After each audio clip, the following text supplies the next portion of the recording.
all over the internet, there's this study that people are talking about where intermittent fasting increases your risk of having a heart attack. That's bad PR, I could tell you that much. The problem is that then everybody starts blowing holes into the study. It wasn't a real study, it wasn't a randomized controlled trial, it wasn't placebo controlled, there weren't enough people, it was only a questionnaire, how can people remember it, this type of thing. So if you're into intermittent fasting, this research study is not good news. If you want to just ignore it, or you understand that no study is perfect, you may want to think twice about it.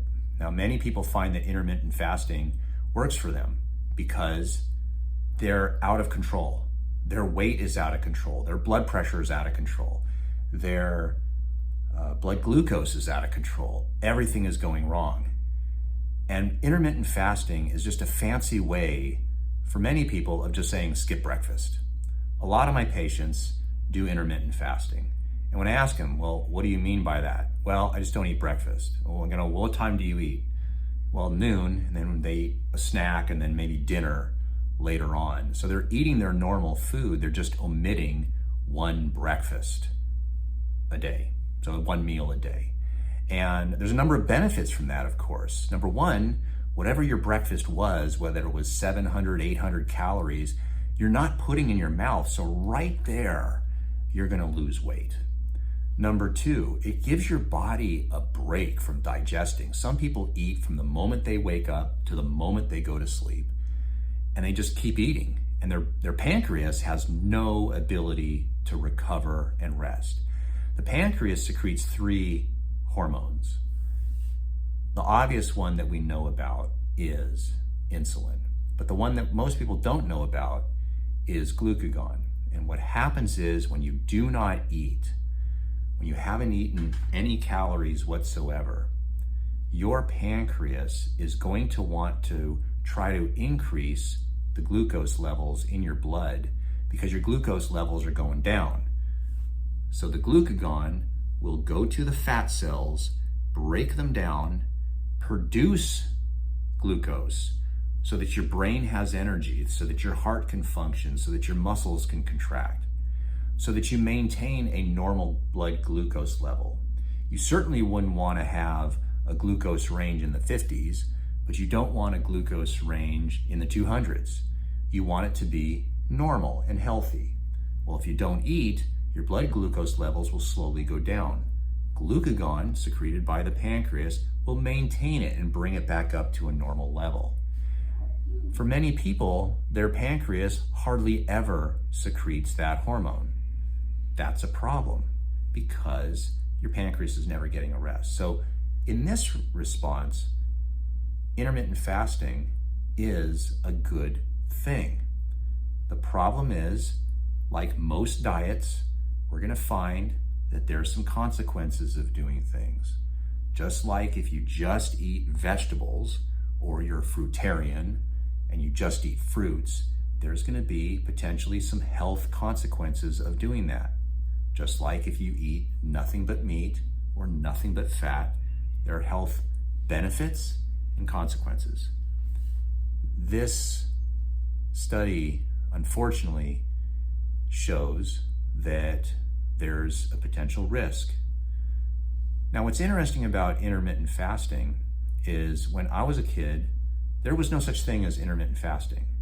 There were numerous studies that the school systems used to use that showed that children who don't eat breakfast have lesser grades. So instead of achieving high grades, their grades suffered when they didn't have breakfast. When I was a child, busing was the thing.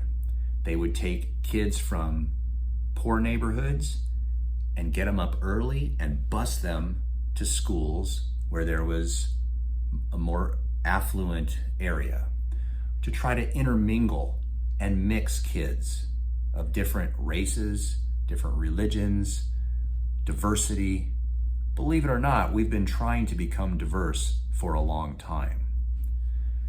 I actually remember as a kid meeting classmates. You know, you're just a kid, so you're like, hey, you're a new kid. What's your name?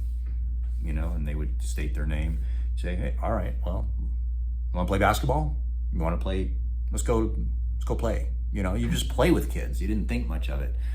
But I remember noticing that kids that got bused to our schools, now granted, a lot of these kids, they got up really early to go to school, to get on a bus from, let's say, downtown LA to the San Fernando Valley.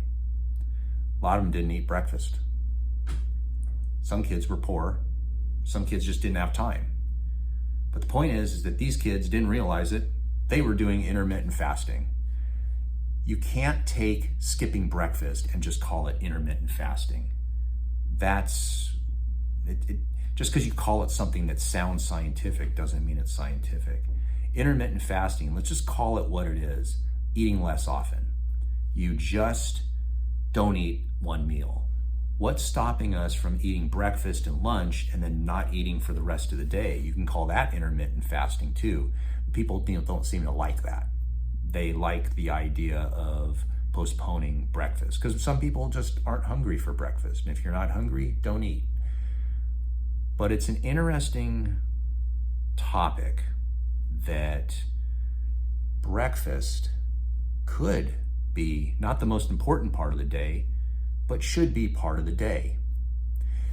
Depending on the algorithm, when you are watching a bunch of videos that you follow certain people, the algorithm is going to keep pushing that style of video. You don't realize there's other people with different opinions. For example, you may or may not watch, I think the lady's name is Rhonda Patrick. She's got a bunch of videos on why she changed her mind about intermittent fasting. And the whole concept that she thought was that, and she's kind of a smart person, she realized that we need protein, and in order to get X number of grams per day, to think that you're only going to eat once a day and get 150 grams of protein in one meal, your body's just not going to be able to absorb that much. So she feels as though skipping breakfast is not wise because that's a window of opportunity that you can get 25, 30, up to 40 grams of extra protein for the whole day. And that way you can space out your protein and absorb it much better. Let me know what your thoughts are regarding intermittent fasting and how much it's benefited you or whether you even do it or not down in the comments section down below. I've been a holistic practitioner for over 28 years, and we do Zoom and phone consultations, if you like, as well as seeing patients in our office.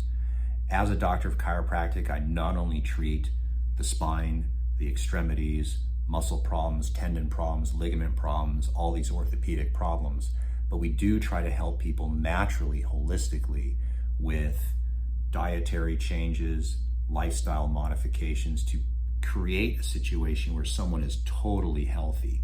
That's the goal of being a doctor of chiropractic. So if you'd like to see me in my office or do a Zoom or phone consultation, the information is down there. Also, we have a members only guide down below the video. If you become a member, and there's 3 tiers to it, you can get access to information that I don't normally put on YouTube, as well as other benefits.